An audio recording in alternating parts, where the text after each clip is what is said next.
Graça e paz aos amados. Mais uma vez estamos aqui para juntos podermos estudar a palavra de Deus. É sempre uma alegria, um prazer, uma satisfação falar da palavra do Senhor. Hoje, na nossa escola dominical, nós vamos tratar do tema Vencendo a Avareza.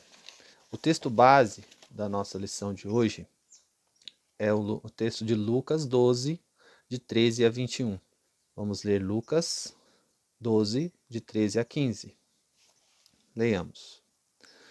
Nesse ponto, um homem que estava no meio da multidão lhe falou: Mestre, ordena a meu irmão que lhe reparta comigo a herança. Mas Jesus lhe respondeu: Homem, quem me constituiu juiz ou partidor entre vós? Então lhes recomendou: Tende cuidado e guardai-vos de toda e qualquer avareza, porque a vida de um homem não consiste na abundância dos bens que ele possui. Vamos orar? Nosso Deus, nosso Pai, nós te somos gratos. Nós te agradecemos, Senhor, pela vida, pela saúde, pela oportunidade de poder estudar da Tua Palavra. Muito obrigado, ó Deus, por tudo que o Senhor tem feito nas nossas vidas. E te pedimos, ó Deus, que o Senhor guarde os nossos corações e as nossas mentes e aplique em nós a Tua Palavra. Oramos assim, em o nome de Jesus. Amém. O tema da avareza acompanha a vida humana desde o pecado original. Trata-se de um querer sempre a mais. O ser humano quer sempre mais. Não importa os meios para se alcançar o que se quer. Então a avareza tem destruído vidas e relacionamentos. Ela é a causa de muitas guerras, muitos sofrimentos. Segundo Erich Fromm, a avareza é um poço sem fundo, que esgota a pessoa em um esforço profundo para satisfazer a necessidade sem nunca alcançar a satisfação. O que isso quer dizer? Que as pessoas querem sempre mais e quando alcançam, não se sentem satisfeitas. A avareza nunca morre e não sai de moda. A avareza ela é incentivada, praticada e idolatrada até hoje na nossa sociedade. Nós, como cristãos, também temos que lutar contra a avareza. A avareza tem como base o egoísmo, tem como motivação o narcisismo, que é o quê? É o amor exagerado a si mesmo. Sempre nós achamos que nós somos melhores do que as outras pessoas. Meus irmãos, a avareza é pecado. É um dos chamados pecados capitais. Ela trata de um desejo do coração humano, trata-se de um desejo do coração humano de sempre querer mais e nunca estar satisfeito com o que lhe foi dado. A avareza é chamada também de ganância, cobiça, avidez. É o querer ter sempre mais. Está lá em Eclesiastes 5, verso 10. A avareza significa amor ao dinheiro ou amor pela prata. Trata-se de um sentimento que envolve o coração e todas as suas afeições. Está lá em 1 Timóteo 6, verso 10. Jesus nos disse, porque onde está o teu tesouro, aí estará o teu coração. Mateus 6, 21. Adoramos e servimos aquilo que ocupa o nosso coração. O famoso pregador John Piper diz que o movimento do seu dinheiro significa exatamente o movimento do seu coração. Onde o seu dinheiro vai, o seu coração está indo. Você troca dinheiro por aquilo que você valoriza. Infelizmente, a avareza está presente na religião, principalmente na conduta dos falsos mestres, que são motivados por essa avareza e comercializam as pessoas. Estou falando da Bíblia, 2 Pedro 2, verso 3. Eles têm o coração exercitado na avareza, 2 Pedro 2,14. Seguiram o exemplo de Balaão, que andou pelo caminho da maldade. Assim como Balaão, eles também andam pelo caminho da maldade. Eles se desviaram do caminho da verdade. Então a avareza também está no coração do crente, infelizmente. Nós precisamos lutar para mortificar esse forte desejo pelas coisas materiais. Pedro adverte os presbíteros da sua época para pastorear o rebanho de Deus não por sorte da ganância, mas de boa vontade. Está lá em 1 Pedro 5, 2. O perigo da avareza. Após Jesus ser abordado por esses dois irmãos que nós lemos no texto, quanto à divisão da sua herança, Jesus adverte os discípulos sobre o perigo da avareza. Está lá no verso 15. E nós podemos tirar 3 lições. Primeira, a ordem. Guardai-vos. Isso é um imperativo, que significa abster-se, manter-se em vigilância constante. Jesus aqui fala aos seus discípulos que a avareza é um pecado que precisa ser combatido a todo tempo. Segunda ordem abrangente, toda e qualquer.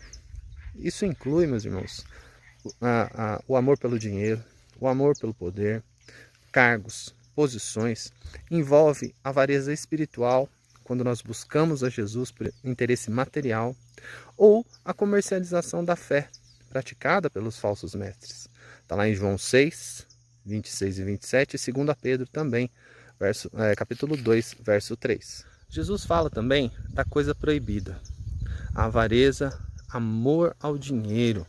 A palavra grega, que se remete à avareza, significa cobiça, indicando sede de ter mais e ter sempre mais e mais e ainda mais.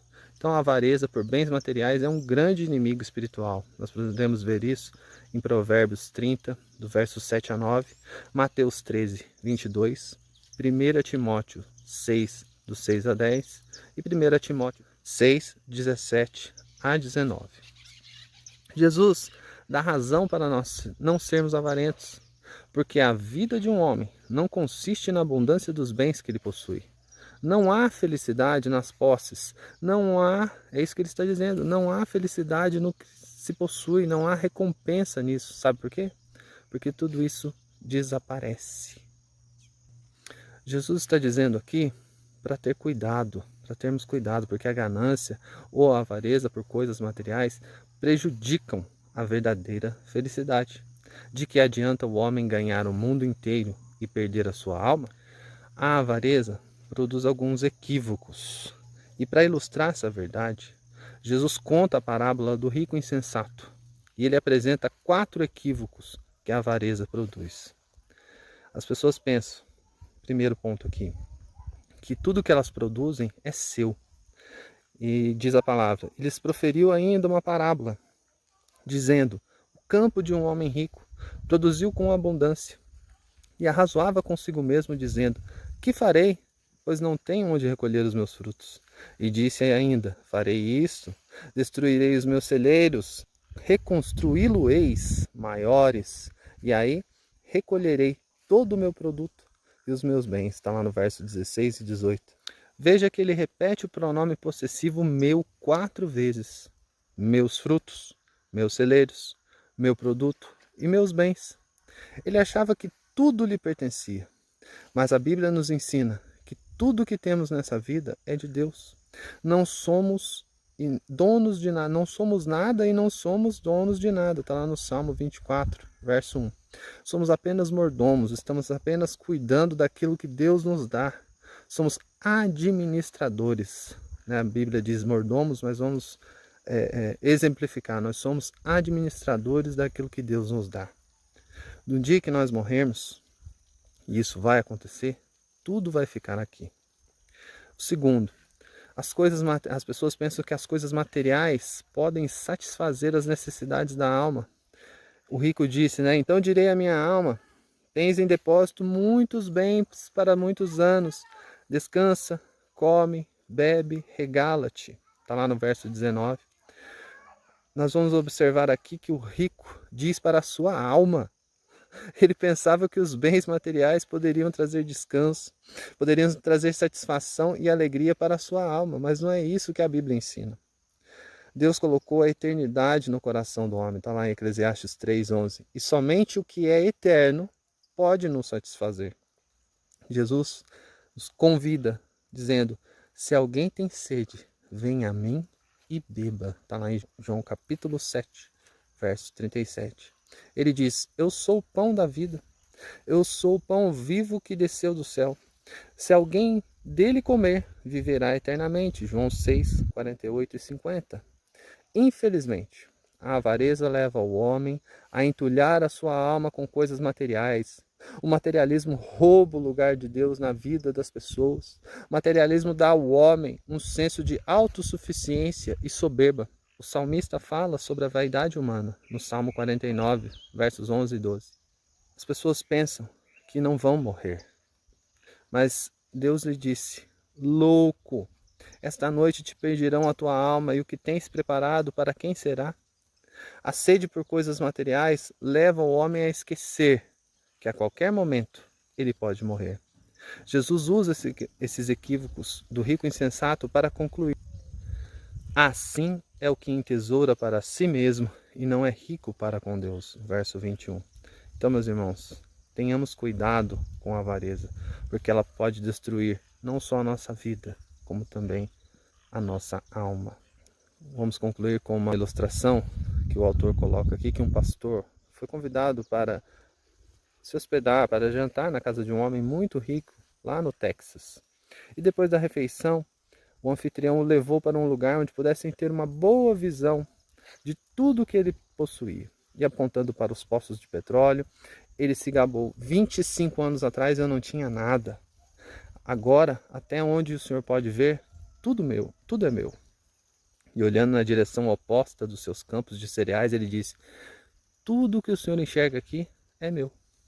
E virando-se para o leste, para o oeste, os rebanhos, tudo isso aqui é meu. Então, o pastor colocou a mão sobre o seu ombro e apontou na direção do céu e falou para ele assim: ok, mas nessa direção, quanto você possui?